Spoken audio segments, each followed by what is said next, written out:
इस सारी दुनिया में, तीनों लोकों में मैं एक ही सत्व प्रधान हूं।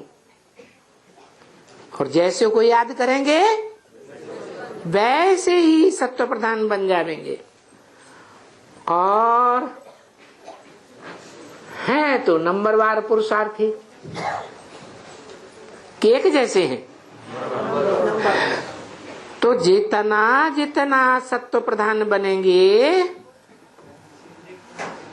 क्योंकि जितना याद करेंगे उतना ही सत्व प्रधान बनेंगे, और जितना सत्व प्रधान बनेंगे उतना ही ऊंच पद पावेंगे। क्या? कम सत्व प्रधान बनेंगे तो पद भी कम ऊंच पावेंगे। सत्य धाम में जाना है, एक बाप ही सत्य है, बाकी दुनिया में सब झूठ हैं, नंबरवार। तो उस सत्य धाम में ऊंचे ऊंची स्टेज में जाना है तो क्या करना है? भूल गए? एक सत्य बाप को याद करना है। वो कुछ भी नहीं पाएंगे जो मुझे याद नहीं करेंगे। नहीं तो कोई याद नहीं करते हैं, सिर्फ टिक टिक करते रहते हैं। क्या?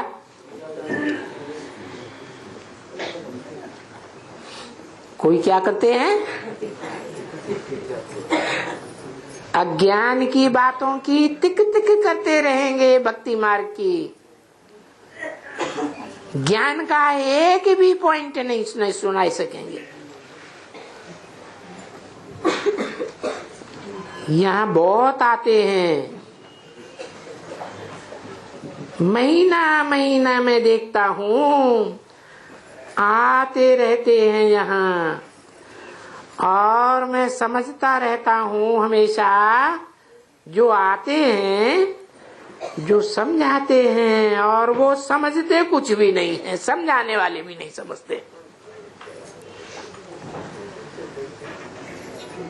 वो समझाते रहते हैं उनको महीना महीना, डेढ़ महीना, 15 रोज, और बाबा अंदर बैठे बैठे समझते हैं, ये समझाने वाला समझता कुछ भी नहीं है। क्या?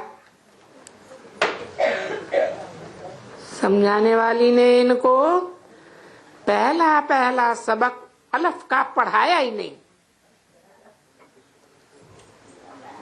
कौन समझाने वाली ने? ऐसे समझाने वाले ग्रुप में कौन है जो पहला अलफ का पाठ पढ़ा ही नहीं पाते है? ब्रह्मा, दादा लेखराज वाले ब्रह्मा, जो खुद भी बाप को नहीं पहचान पाए। साकार में वो बाप मिला था या निराकार अव्यक्त में था? साकार में था, फिर भी नहीं पहचान पाए। कारण क्या हुआ है? देह अहंकार।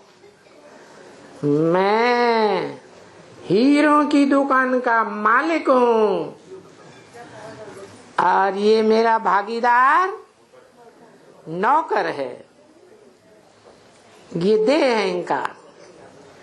पहला पाठ क्या है? मैं आत्मा कौन? मैं आत्मा एक ज्योति बिंदु हूँ, छोटा सा, अति सूक्ष्म। मैं देह नहीं हूँ। कोई से पूछा जाता है दुनिया वालों से तुम कौन हो, तो कहेगा मैं डॉक्टर हूँ, मैं हीरों का बड़ा व्यापारी हूँ, मैं राजा हूँ, मैं गरीब हूँ, ऐसे ही बोलेगा ना। तो ये देह के लिए बोला या आत्मा के लिए बोला? देह के लिए बोला। अपन को देह समझते हैं। तो दादा लेखराज ब्रह्मा ने भी मरते दम तक अपने को क्या समझा? मैं देह हूँ। ये स्थिति नहीं बनी कि मैं ज्योति बिंदु आत्मा हूँ। जिन धर्म पिताओं की स्थिति बनती है महामृत्यु के समय, वो धर्म पिताएं भी निराकारी स्टेज में टिक जाते हैं, और जब इस सृष्टि पर आते हैं तो आदि सो अंत निराकारी स्टेज में होते हैं। बुद्ध को देखो, क्राइस्ट के चेहरे को ध्यान से देखो, गुरु नानक की चढ़ी हुई स्टेज को देखो, आंखों को देखो, निराकारी स्टेज झलकती है या देवान झलकता है? तो वो निराकारी स्टेज ब्रह्मा की भी जब नहीं बनी, तो ब्रह्मा को फॉलो करने वाले ब्रह्मा कुमार कुमारियों की कैसे बनेगी? क्या मैं आत्मा निराकार ज्योति बिंदु, और निराकार ज्योति बिंदु का बाप इस सृष्टि पर कौन है? इस सृष्टि पर, और किसके द्वारा है? वो उनकी बुद्धि में बैठता ही नहीं। किनकी बुद्धि में? ब्रह्मा कुमार कुमारियों की बुद्धि में ही नहीं बैठता कि मैं आत्मा कौन, मेरा पार्ट इस सृष्टि रूपी रंगमंच पर ऊंचे ते ऊंचा पार्ट क्या, और जन्म जन्मांतर के मुख्य मुख्य पार्ट क्या। मैं आत्मा कौन कौन सा विशेष पार्ट बजाने वाली हूँ, ये बुद्धि में बैठ सकता है? बैठ सकता है? नहीं बैठ सकता। जब तक संपूर्ण बीज रूप स्टेज न बने, तब तक कोई की बुद्धि में वो बीज कैसे कैसे विस्तार रूप को पाने वाला है भविष्य में, ये बुद्धि में बैठ ही नहीं सकता। तो देखो,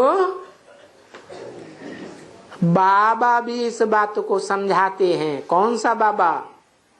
शिव बाबा समझाते हैं। शिव बाबा किसे कहा जाता है? साकार और निराकार के मेल को। वो शिव बाबा समझाते हैं कि समझाने वाली ने इनको पहला पहला सबक अलफ का पढ़ाया ही नहीं, सिर्फ इतना पढ़ाया कि मैं ज्योति बिंदु आत्मा, मेरा बाप ज्योति बिंदु आत्मा। लेकिन इस सृष्टि पर ज्योति बिंदु आत्मा कहाँ पार्ट बजाए रहा है, कैसे पार्ट बजाए रहा है, कौन पार्ट बजाए रहा है, ये पूरा परिचय अलफ का दिया ही नहीं। बाकी बहुत बे ते से ते सारी पढ़ाई पढ़ाते रहते हैं, लेकिन बाप का परिचय, बीज का परिचय, इस मनुष्य सृष्टि के बीज बाप का परिचय नहीं दे पाते। सभी अलभ्य बताती तो रहती है, परंतु उनकी बुद्धि में अल्फ तो आया ही नहीं। किनकी बुद्धि में है? उन ब्रह्मा कुमार कुमारी कहलाने वालों की बुद्धि में अल्फ तो आता ही नहीं। इसलिए वो अपने नाम के आगे टाइटल ही नहीं रखते बाप का। क्या टाइटल नहीं रखते? प्रजापिता टाइटल ही नहीं रखते कि मैं प्रजापिता ब्रह्मा कुमार कुमारी हूं, क्योंकि अलफ उनकी बुद्धि में आया ही नहीं। जो आदि में भी खड़ा हुआ पुरुषार्थी था, मध्य में भी खड़ा हुआ पुरुषार्थी है और अंत में भी खड़ा ही रहेगा। पुरुषार्थ में पड़ा हुआ नहीं कहा जाएगा, गिरा हुआ नहीं कहा जाएगा। और अभी तक उनकी बुद्धि में नहीं आया। आया है? नहीं आया। तो पहले तो उनको अलफ बाबा बाबा बाबा से वर्षा मिलता है। क्या कहा? वर्षा किससे मिलता है? बाबा से वर्षा मिलता है। अलफ कौन है? बाबा। बाबा किसको कहा जाता है? ग्रैंडफादर को बाबा कहा जाता है। और आज तक ये परंपरा भारत में चली आ रही है कि फादर का वर्षा मिले या न मिले, फादर अपनी कमाई का वर्षा बच्चे को दे या न दे, लेकिन ग्रैंडफादर का वर्षा, डैडी का वर्षा तो देना ही पड़ता है। तो बाबा से वर्षा मिलता है।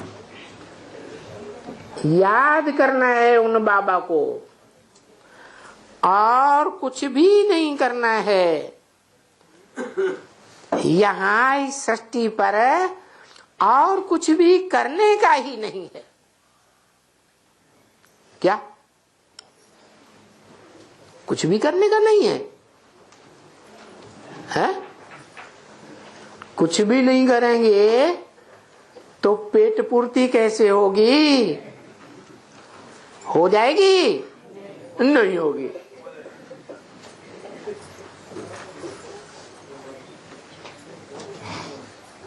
जो मनुष्य सृष्टि का बाप कहा जाता है, वो इस सृष्टि का रहने वाला पेट वाला है कि बिना पेट वाला है? उसकी पूर्ति होती है कि नहीं होती है? हैं? तो वो कोई दुनियावी धंधा करता है पेट पूर्ति के लिए, फिर फॉलो फादर नहीं करना है, हैं? वो हो ही नहीं सकता। फॉलो फादर हो ही नहीं सकता है? हो सकता है, नाक रगड़ रगड़ के होगा। क्या? कैसे होगा? नाक रगड़ रगड़ के होगा। पक्का कर दिया सेवा के लिए। खेती नहीं करेंगे है? खेती नहीं करेंगे सेवा। खेती बाप नहीं कर रहा है। बाप दुनिया का बड़ा बड़ा बड़े से बड़ा किसान बनेगा कि नहीं? किसानों का बाप आया हुआ है कि नहीं? तो वो खेती नहीं करता है। अरे तो उसके तो लौकिक बाप का भी मूल धंधा खेती था। तो खेती तो पेट पूर्ति के लिए हुआ ना? है? तो पेट पूर्ति के लिए हो गया। वो पेट पूर्ति के लिए कौन हो गया? खेती करना। खेती करना। और ज्ञानी की खेती नहीं करता है। जो लौकिक खेती है उसकी जो उपज है वो अलौकिक कार्य के लिए है, या उसका कोई हिस्सा कोई अंश लौकिक पेट पूर्ति के लिए है? अलौकिक के लिए है। तो हमारा भी लक्ष्य क्या होना चाहिए कि हम जो कुछ भी करें धंधा, वो अपने के लिए नहीं करें। गीता में भी क्या लिखा है? जो अपने लिए पकाते हैं, तैयारी करते हैं, वो पाप कमाते हैं। क्या? सिर्फ अपने लिए नहीं पचाना है, पकाना है, कमाना है। मनुष्य जन्म किस लिए मिला है? क्या बतावे यार, क्या कारे नुमानिया कर गए, बीए हुए, नौकर हुए, पेंशन मिली, फिर मर गए।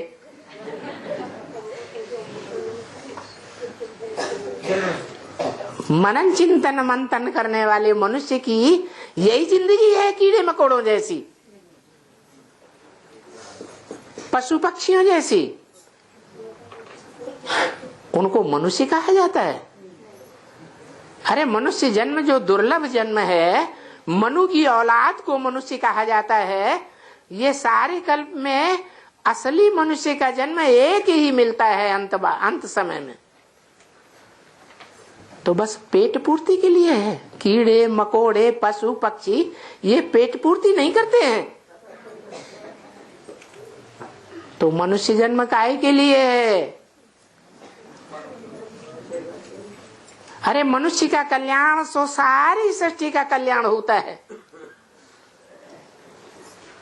मनुष्य की दुर्गति तो सारी मनुष्य सृष्टि की दुर्गति हो जाती है। तो जिम्मेवारी किसके ऊपर है? मनुष्य के ऊपर। तो मनुष्य को विश्व कल्याण के लिए जीना है या स्वार्थ के लिए जीना है? अपने लिए सिर्फ विश्व कल्याण के लिए जीना है। तो विश्व कल्याण काहे से होगा?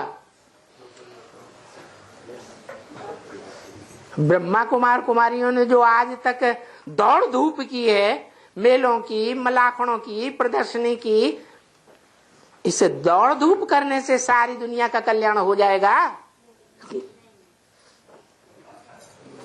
एडवांस वालों ने जो मुंह चलाया है, ज्ञान सुनाया है, एडवांस वालों के बाप ने भी मुंह चलाया है कि नहीं चलाया है?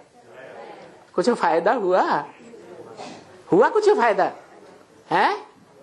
कैसे फायदा होगा? प्रैक्टिकल क्या है? ज्ञान प्रैक्टिकल है। वो प्रैक्टिकल ज्ञान भी बुद्धि में कब समाएगा? है कब समाएगा? मन मना भव। अगर कर्म भी करता है कर्म इंद्रियों से तो क्या करे? मन मना भव, मेरे मन में समा जा।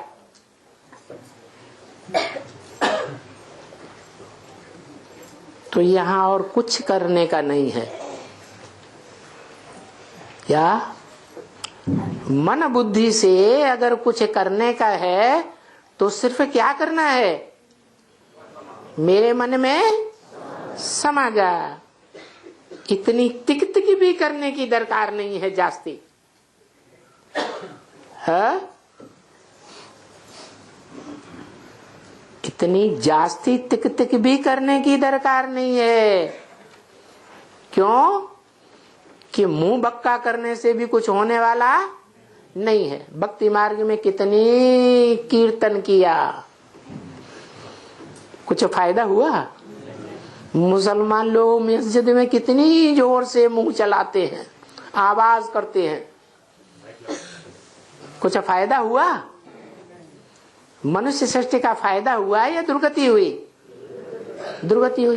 क्रिश्चियंस कितना गिरजाघर में प्रार्थना करते हैं, मुख से प्रार्थना करते हैं ना, कुछ फायदा हुआ? तो क्या करना है?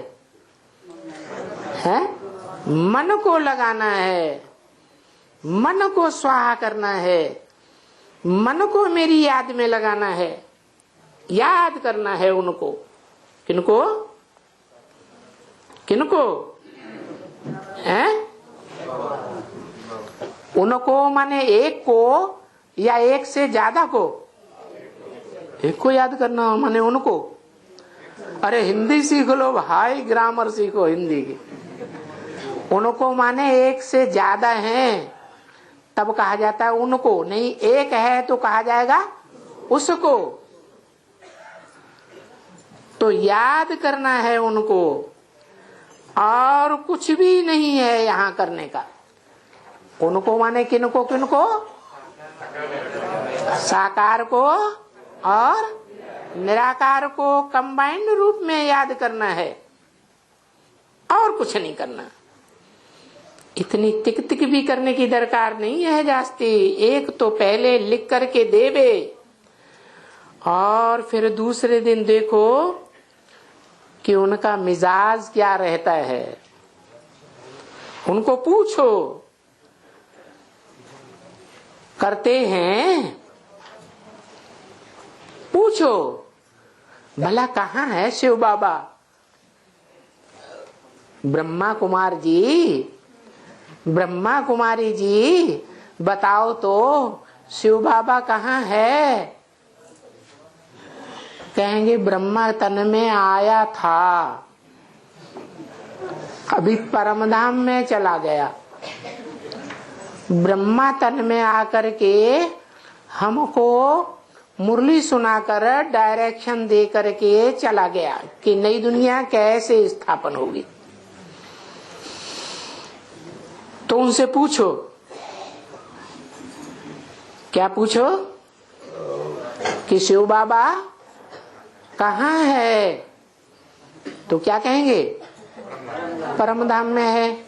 या तो परमधाम से सूक्ष्म वतनवासी ब्रह्मा में आता है और ब्रह्मा गुलजार दादी में आता है।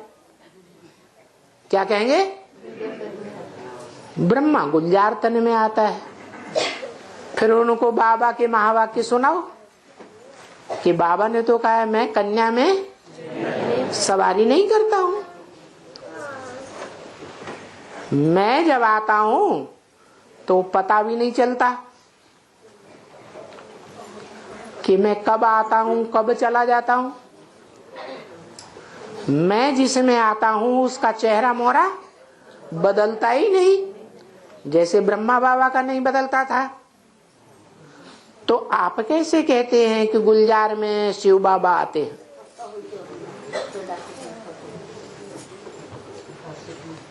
आप कहते हैं मैं उनको याद करता हूं।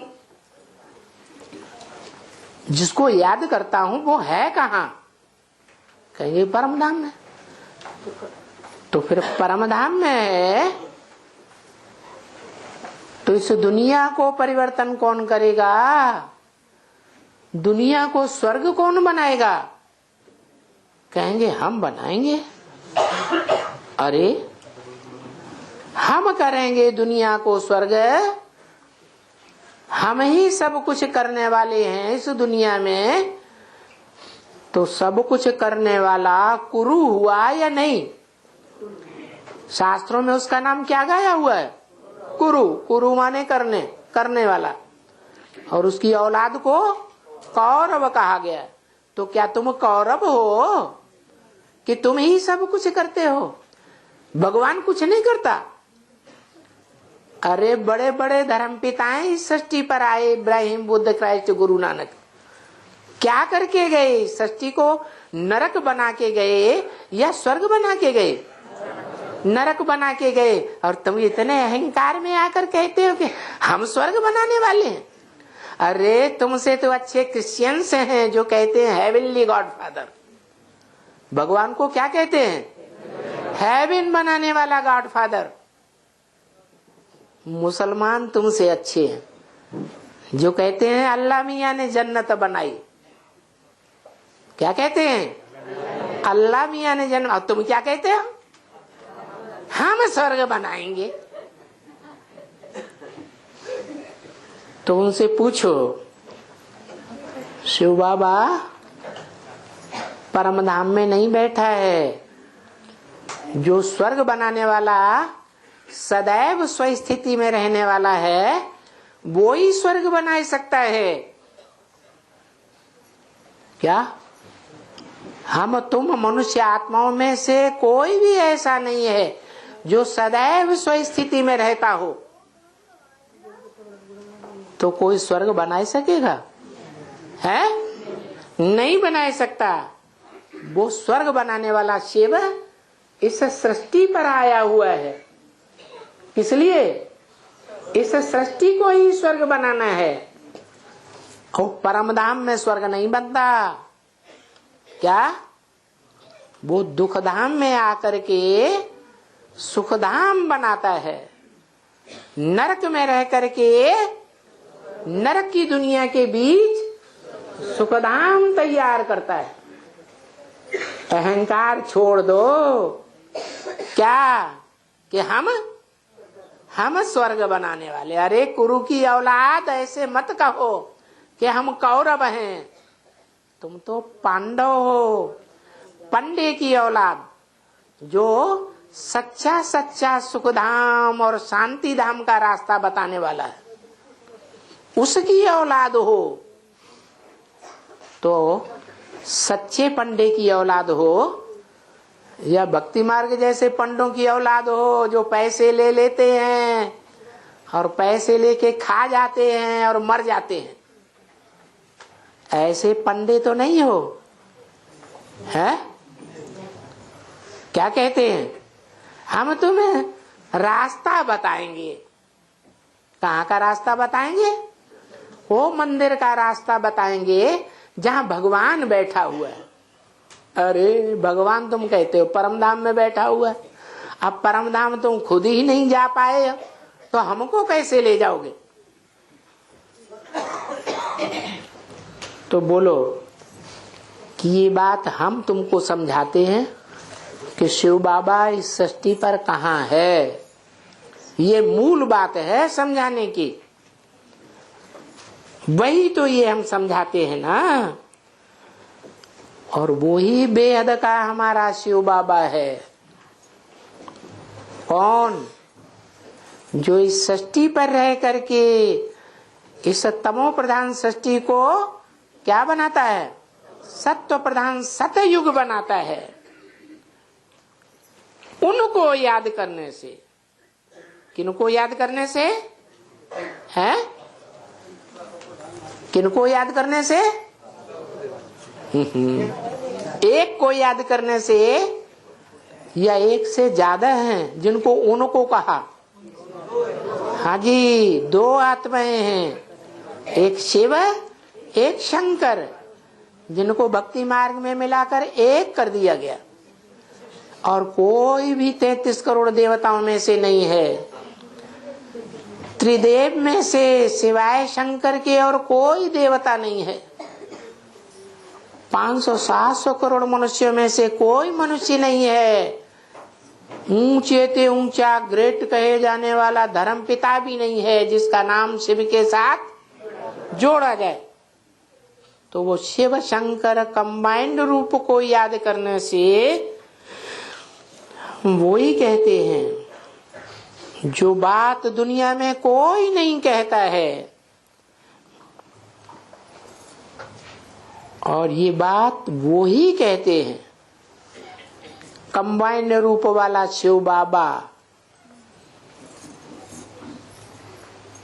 ये बात उनकी बुद्धि में बैठ जाए समझने वालों की, तो देखें कि उनकी आत्मा को खेच होती है या नहीं होती है। असली को याद करेंगे तो खींच होगी, या नकली को याद करेंगे तो खींच होगी भगवान की। असली को याद करेंगे तो भगवान भी उनको अपनी ओर खींचेगा। बाप कहते भी हैं, सर्विसेबल बच्चों को मैं याद करता हूं। तो पहली पहली क्या सर्विस करें? अलफ का परिचय देवे, ये है पहली सर्विस। वो अलिफ इस दुनिया में कहाँ है भी कि नहीं है? है। तो ये परिचय देवे, तो ये परिचय देने से परिचय मिलने वालों को भगवान की खींच होने लगेगी। बाप का परिचय दान मिलने से उन आत्माओं को कशिश होगी। जितनी कशिश होगी बाप से मिलने की, इतना ही उनका कल्याण होगा। जिनको प्रैक्टिकल में परिचय मिला होगा वो अंदर से समझते होंगे, जब हमें साकार में आए हुए निराकार बाप का परिचय मिला तो हमको कितनी खींच हुई थी मिलने की। मिलने की बहुतों को खींच हुई थी या नहीं हुई थी? हाथ तो उठाओ, सच्चा सच्चा हाथ उठाओ। जब पता चला, दूसरों को देख देख के हाथ उठा रहे एक एक करके। जब पता चला कि साकार में भगवान इस सृष्टि पर आया हुआ है तो ऑटोमेटिक खींच होने लगती है। तो जितना मिलने की उनकी खींच होती है उतना उनका कल्याण हो सकता है। मिलने की कशिश, कि हम कितना जल्दी बाप से मिलें, तभी बाप का कहते हैं ना, यहाँ आते तो बहुत हैं, परिचय मिलता है। मैं पूछता हूँ, तुमको बाप का परिचय मिला तो तुमको निश्चय कब हुआ? बाप का कहते हैं 6 महीना हुए हमको बाप का निश्चय हो गया। 6 महीना हुआ है तुमको, बाप का निश्चय मिला, निश्चय हुआ, फिर क्या हुआ? 6 महीने पहले तुमको बाप का निश्चय हो गया। जब वो आए हैं पतित पावन और स्वर्ग का वर्षा देने बाप, फिर 6 महीना तुमने देरी क्यों की? तुमको 6 महीना पहले ही निश्चय हो गया तो तुम 6 महीने देरी क्यों करते रहे? जिस बेअद के बाप से स्वर्ग का वर्षा मिलता है, बेहद 84 जन्मों का वर्षा मिलता है सुख शांति का, तो 6 महीने देर कर दी। उनसे तो फट से मिलना चाहिए। उस बेहद से बाप को, बेहद के बाप से मिलने के लिए बिल्कुल देरी नहीं करनी चाहिए, 1 सेकंड की भी। निश्चय हुआ और ये भागा। पीछे कभी भी कोई भी कितना बहाना देते हैं कि हम बीमार पड़ गए थे, हमको ये जरूरी काम आ गया, हमारी अम्मा मर गई, बप्पा मर गया। अरे जिनको ये निश्चय हो जाए कि हमारा बेहद का बाप आया हुआ है, अनेक जन्मों का बाप आया हुआ है सुख शांति का वर्षा देने के लिए, तो हद के अम्मा हद के बाप के मरने की वो देखेगा, इंतजार करेगा कि मर गए तो हमें 13वीं करके बरसी करके करने के बाद जाना है। ये सब झूठे बहाने हैं। ये संशय बुद्धियों की निशानी है। क्या कहा? बाप का निश्चय हुआ तो वो ठहर न सके, भागेगा तुरंत कि हम कैसे जल्दी से जल्दी बाप से मिले।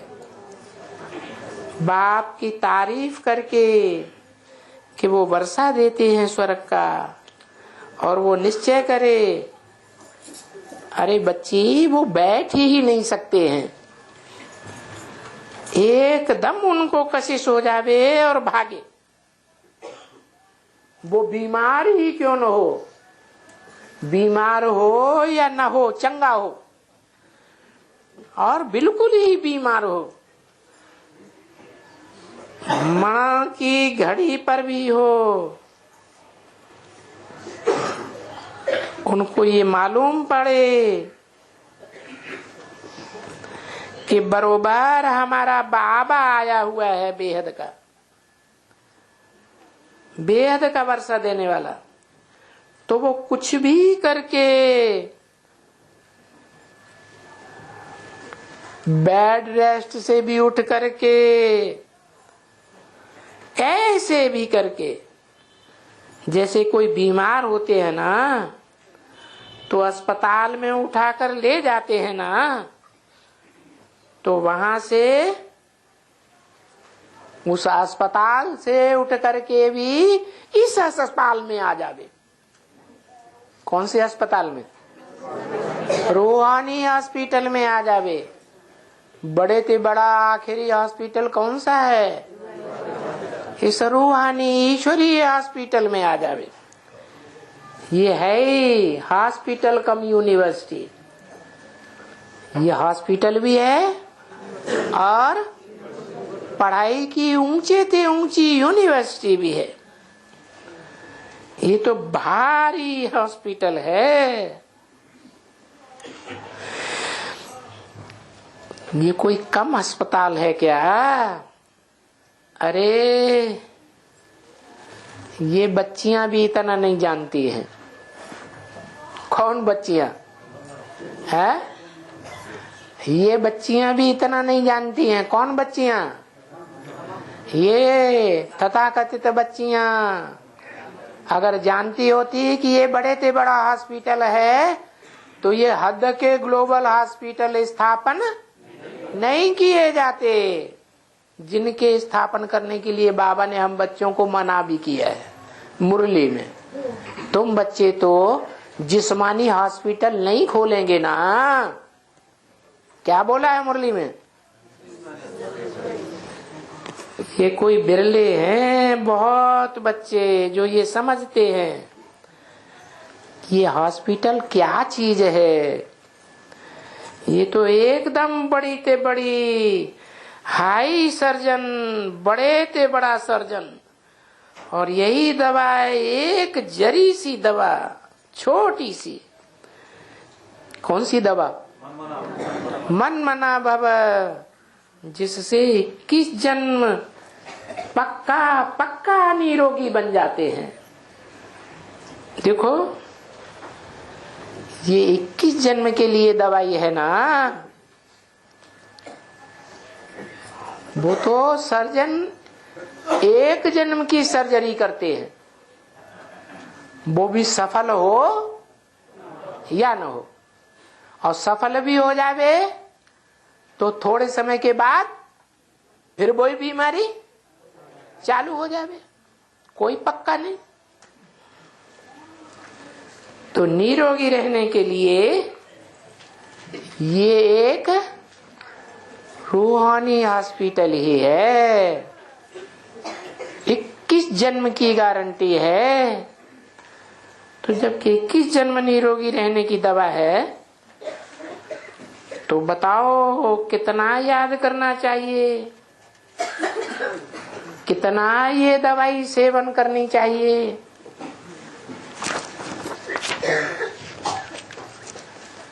परंतु ये दवाई, ये हॉस्पिटल सेवन थोड़े ही करते हैं। नहीं बच्चे, भूल जाते हैं। क्या? ये दवाई, ये हॉस्पिटल का महत्व भूल जाते हैं। 3/11/66 की वाणी का चौथा पेज। माया भुलाए देवे, तूफान में ले आती है, फिर तूफान में ले जाती है, नहीं याद करते हैं तो इतना वो खड़े भी नहीं होते हैं, और पुरुषार्थ में इतना खड़े नहीं होते हैं तो फिर इतनी खुशी भी नहीं रहती है। अब विचार किया जाता है तो मूल बात है ही एक, कौन सी है? बाप को याद करना। अगर ना ऐसा होता तो क्यों कहते 1 सेकंड में बाप का वर्षा मिलता है? जिस सेकंड बाप का पूरा निश्चय बैठ जावे, उसी सेकंड में क्या होता है? बाप का पूरा वर्षा मिल जाता है। गायन क्या है? जनक को 1 सेकंड में जीवन मुक्ति मिली। जीवन मुक्ति का वर्षा है ना। क्या वर्षा है? जीवन में सब प्रकार के बंधनों से मुक्ति, देह के बंधन से मुक्ति, देह के दुखों से मुक्ति, समाज के बंधनों से मुक्ति, सरकार के बंधनों से मुक्ति, वातावरण से भी मुक्ति। जो भयंकर वातावरण उत्पन्न होता है वो हमको प्रभावित ही न करे। ये जीवन बंध रावण का वर्षा, और कहा ये जीवन मुक्त राम का वर्षा। क्या कहा? रावण का वर्षा जीवन बंध, और राम का वर्षा जीवन मुक्त, जीवन में रहते मुक्त। किसका वर्षा? राम का वर्षा। तो जिसका वर्षा है उसकी खुद भी जब परीक्षा होगी फाइनल, सरकार के बंधनों से मुक्त रहेगा या बंध जाएगा? समाज के बंधनों से मुक्त रहेगा या समाज के बंधनों में आ जाएगा? मुक्त रहेगा। देह के बंधन में, देह की कर्मेंद्रियों के बंधन में, देह के विकारों के बंधन में बंध जाएगा या मुक्त हो जाएगा? और बाकी सब फाइनल परीक्षा में क्या होगा? है 8 ही निकलेंगे जो सरकार के बंधनों से भी मुक्त हो जाएंगे, नंबरवार होंगे, भले नंबरवार होंगे। समाज के बंधनों से मुक्त हो जाएंगे, प्रकृति के बंधनों से भी मुक्त हो जाएंगे। प्रकृति के बंधन उन्हें बांध नहीं सकेंगे। जैसा बाप वैसे बच्चे जरूर नंबरवार निकलेंगे। तो 1 सेकंड जो गाया हुआ है ना बरोबर,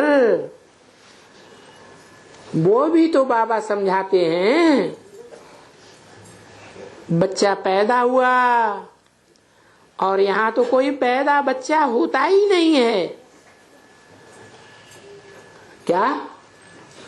यहाँ तो सब आत्मा ही आत्माएं हैं। सबका हक है क्या? जीवन मुक्ति का वर्षा पाना। तभी तो कहते हैं जो भी बच्ची बच्चा हो वो टीचर को भी समझाए।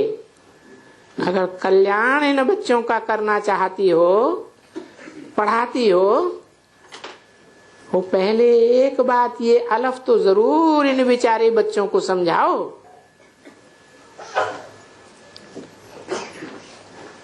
चित्र को देख करके, दिखा करके इन बच्चों को भी बोलो। किसका चित्र? किसका चित्र दिखा करके, देख कर दिखा करके बोलो, ये बाबा है। क्या बोलो? कौन से चित्र में बोलो? हैं? त्रिमूर्ति के चित्र में ये बाबा है। त्रिमूर्ति के चित्र में नीचे 3 मूर्तियां रखी हुई हैं, ऊपर निराकार रखा हुआ है। बिंदु, बिंदु कोई चित्र है? वो तो विचित्र है। इनको याद करने से इन बाबा से स्वर्ग का वर्षा मिलेगा। क्या कहा है? इस बाबा से नहीं, इन बाबा से स्वर्ग का वर्षा मिले। इनमें और इसमें क्या अंतर है? हैं? कंबाइंड हैं। कौन? शिव बाबा राम बाप में ये एक बाबा हुआ। शिव बाबा राम बाप में ये एक बाबा हुआ। बाबा साकार या निराकार? बाबा साकार और शिव निराकार।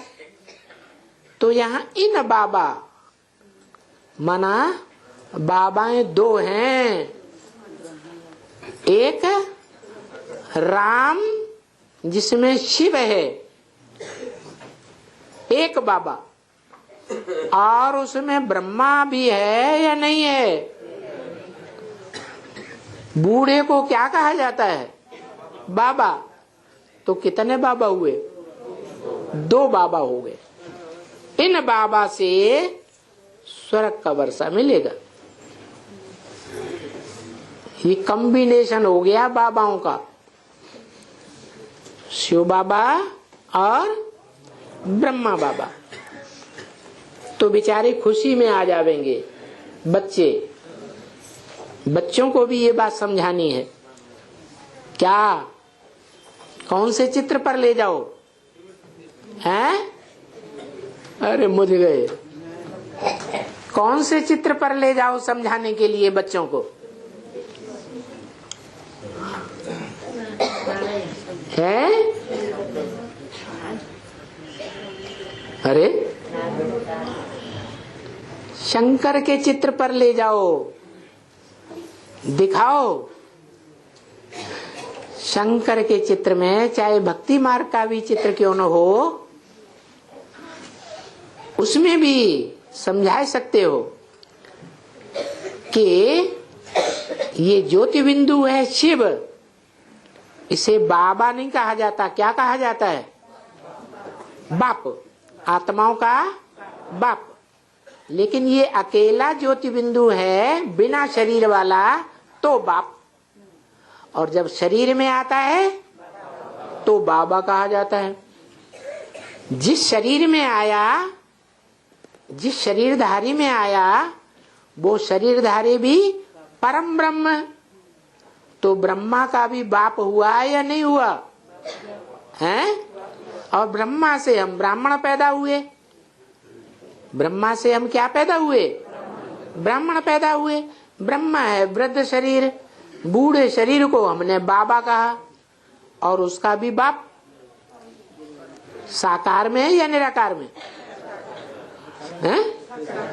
ब्रह्मा का भी बाप साकार में है या निराकार में? साकार में। तो वो भी हमारा बाबा हुआ।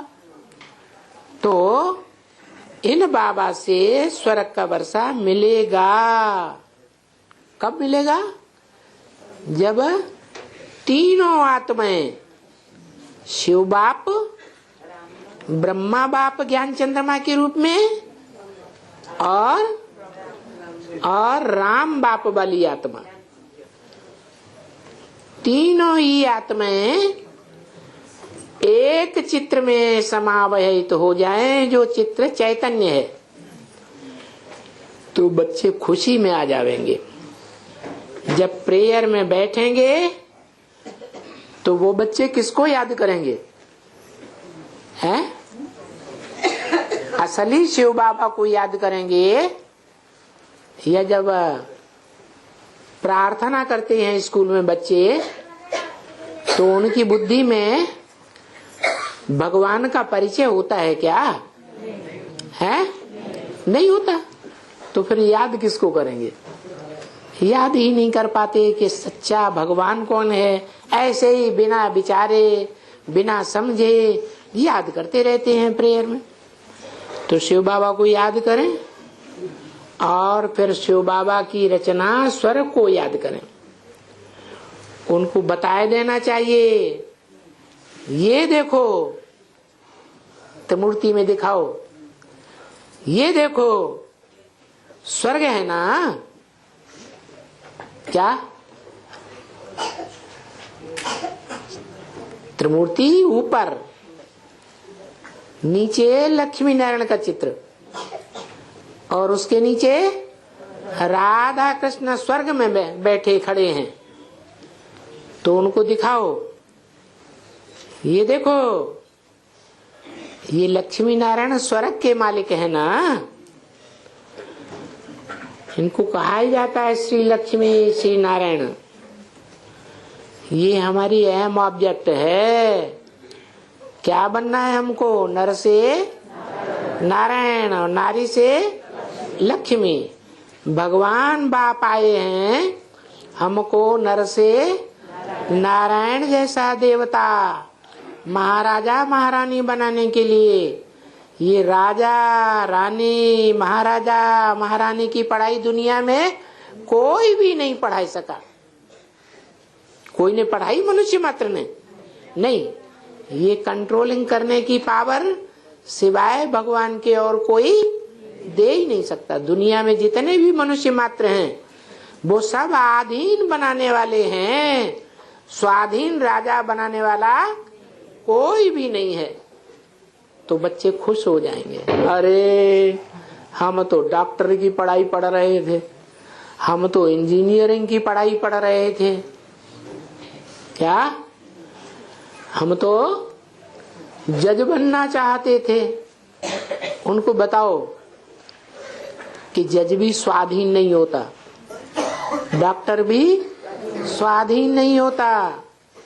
दुनिया में जितने भी नौकरी करने वाले हैं वो सब नौकर होते हैं, दास दासी, पराधीन होते हैं। पराधीन सपने सुख नाई।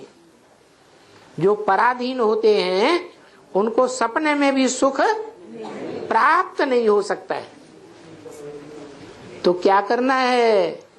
स्वाधीन बनने की, राजा बनने की, महाराजा बनने की पढ़ाई पढ़नी है, मनुष्य से देवता बनने की पढ़ाई पढ़नी है, या मनुष्य से नौकर बनने की पढ़ाई पढ़नी है?